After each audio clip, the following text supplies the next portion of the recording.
तो hello guys, once again welcome back to my YouTube channel. और अब आप जो नज़ारे देख रहे हैं वो नज़ारे हैं माता वैष्णो के। तो हमने माता वैष्णो की चढ़ाई तो पूरी कर ली है, तो अब आपको इस यात्रा को देखने के लिए बैक पे जाना पड़ेगा।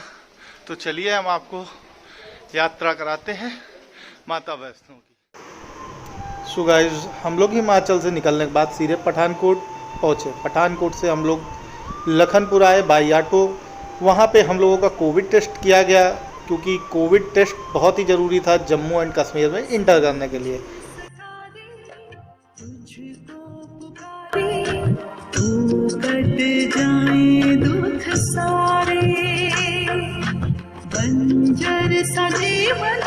सो गाइस, जम्मू से कटरा आने में हम लोगों को लगभग 2 घंटे लगे थे।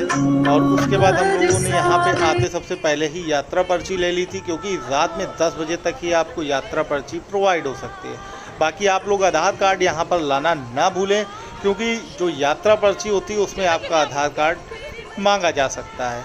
बाकी आप लोग यात्रा पर्ची बनवा करके सीधे माता रानी के भवन के लिए जा सकते हैं। एंट्री गेट में आपको यात्रा पर्ची दिखानी बहुत ही ज़्यादा नेसेसरी रहेगी। और हाँ, लास्ट में भी आपको जो है, जब आप माता रानी के दर्शन करने जाएंगे तो वहाँ पर भी आपको ये यात्रा पर्ची दिखानी पड़ेगी, तभी आपको दर्शन करने को मिलेंगे।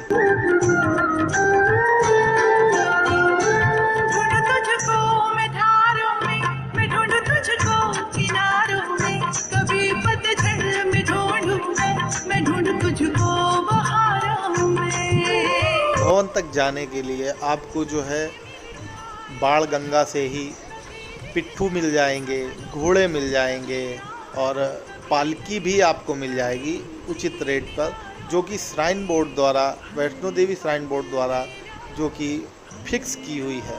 बाकी इतने सुगम रास्ते बना दिए गए हैं कि आपको भवन तक पहुंचने में कोई कठिनाई समझ में ही नहीं आएगी और आप धीरे धीरे माता वैष्णो देवी के भवन तक बड़े आराम से जा सकते हैं।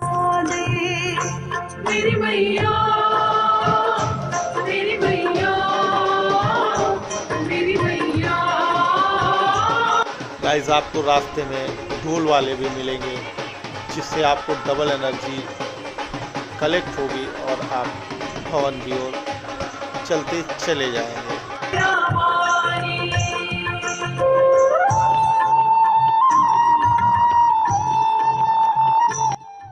चित्रकूट पर्वत की श्रृंखलाओं में चल रहे होंगे, तब आपको नीचे का नज़ारा कटरा का बहुत ही विहंगम प्रतीत होगा और सिर्फ लाइट ही लाइट आपको नजर आएगी।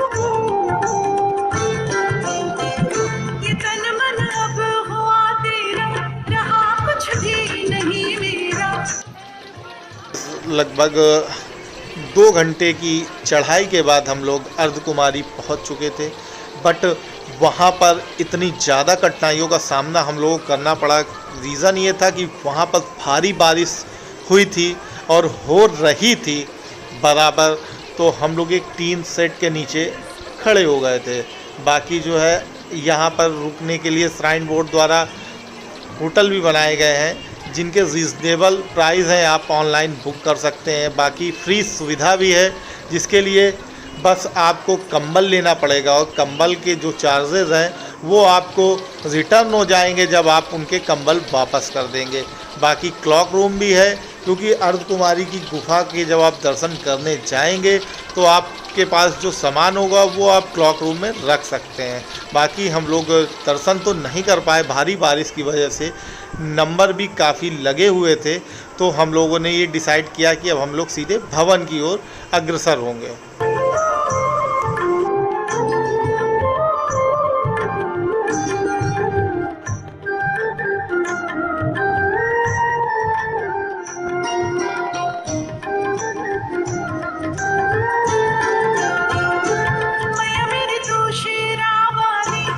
तो गाइस, एक जानकारी और भी हम आपको देते चले कि जो है अर्धकुमारी से 2 रास्ते बना दिए गए हैं। एक रास्ता सीधे जाता है और उस रास्ते पर घोड़े और खच्चर और पिट्ठू वाले अलाउड हैं।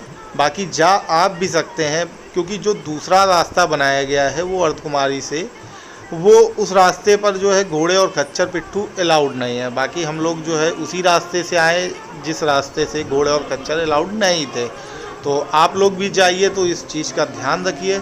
और ये जो रास्ता दूसरा जो बनाया गया बहुत ही सरल और सुगम रास्ता बनाया गया है, आपको ज़रा सी भी थकावट बिल्कुल भी महसूस नहीं होगी। बाकी जो घोड़े और खच्चरों के लिए जो रास्ता बनाया गया वो काफ़ी खड़ी चढ़ाई है।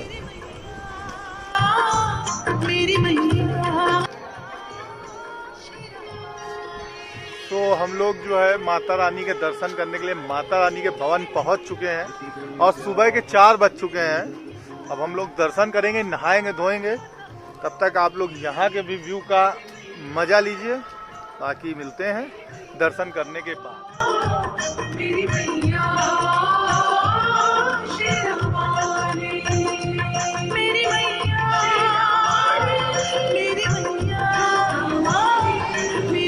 तो गाइस भवन पहुंचने के बाद आपको वहां पर काफ़ी सारे फ्री ऑफ कॉस्ट रूम्स मिल जाएंगे, तो आप वहां पर रेस्ट भी कर सकते हैं।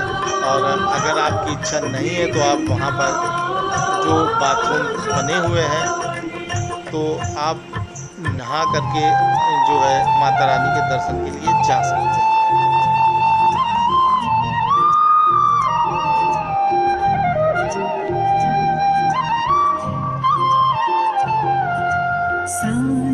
सकारे तुझको पुकारे, तू कट जाए दुख सारे।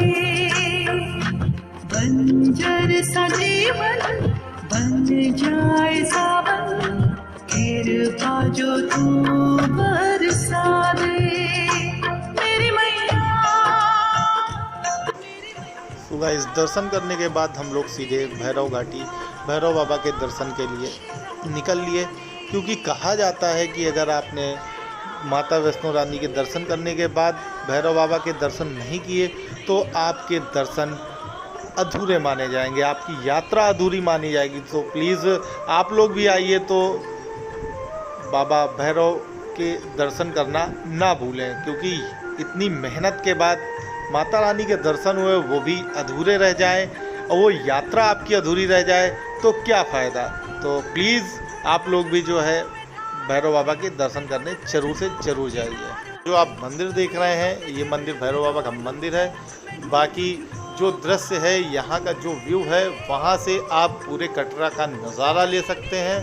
और ये जो मॉर्निंग वाइब्स वो काफ़ी अल्टीमेट रही। तो अपने इस वीडियो को अपनी इस यात्रा को यहीं से समाप्त करते हैं।